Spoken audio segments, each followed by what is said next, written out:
ഓരോ കേരളപ്പിറവി ദിനവും നാം ആഹ്ലാദത്തോടെ ആഘോഷിക്കാറുണ്ട്. എന്നാൽ ഈ വർഷത്തെ കേരളപ്പിറവി ദിനം കേരള ജനതക്കാകെ ഒരു പുതുയുഗപ്പിറവിയുടെ ദിനമാണ്.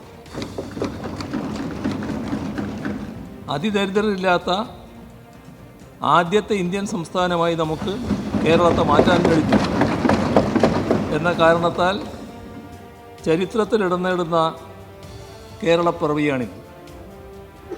ചരിത്രപ്രധാനമായ ഒട്ടനവധി നിയമനിർമ്മാണങ്ങൾക്കും നയപ്രഖ്യാപനങ്ങൾക്കും സാക്ഷ്യം വഹിച്ചിട്ടുള്ള നിയമസഭയാണിത്.